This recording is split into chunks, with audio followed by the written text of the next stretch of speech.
Cara adjust benang mesin jahit tepi industri.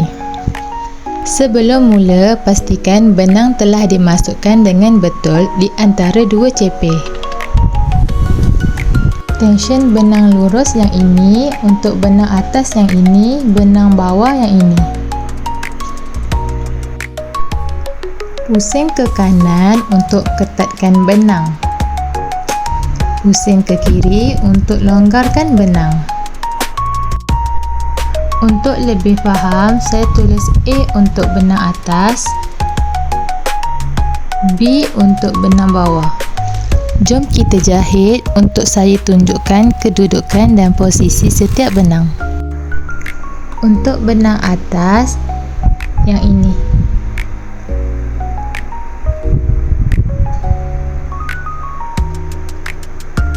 Benang bawah pula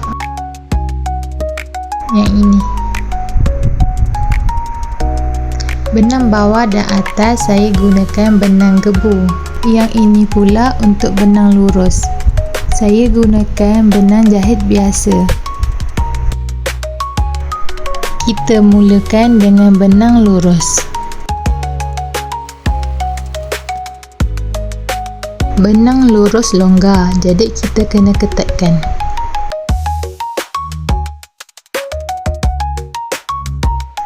Masih longgar, perlu ketatkan lagi.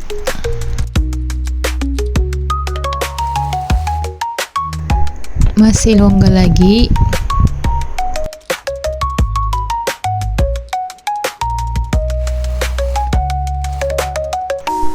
Dah hampir okey, lagi sikit je lagi kita pusingkan.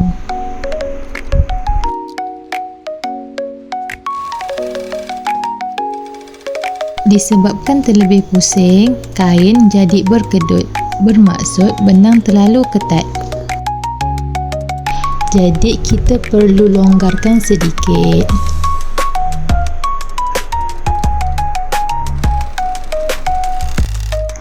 Okey, sekarang kita dah dapat jahitan seperti yang kita mahukan. Kita tengok semula jahitan yang kita jahit tadi. Yang ini longgar, yang ini terlalu ketat, yang ini yang seperti kita mahukan. Seterusnya kita adjust untuk benang atas. Kita perhatikan di sini benang bawah tertarik ke atas.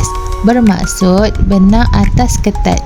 Yang kita mahu benang bawah dan atas bertemu dengan cantik tepat di hujung potongan tepi kain.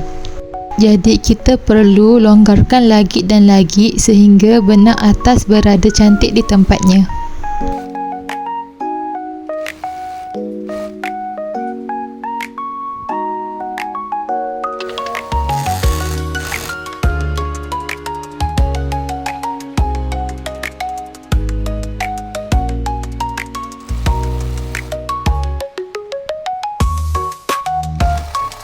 Saya dah pusing beberapa kali dan benang atas pun nampak dah longgar, tapi benang bawah masih berada di atas. Jadi kali ini saya nak adjust tension untuk benang bawah pula. Disebabkan benang bawah longgar, jadi kita kena ketatkan.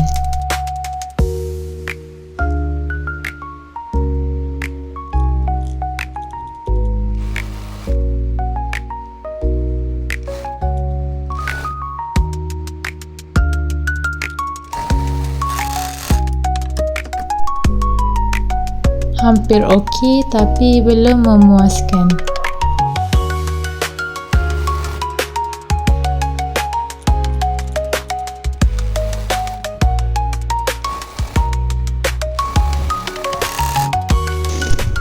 Alhamdulillah, dah siap. Inilah hasil jahitan yang kita nak. Untuk hasil yang lebih cantik dan kemas, saya sarankan untuk iron. Kalau dah cuba dan berjaya, komen menjadi di ruang komen.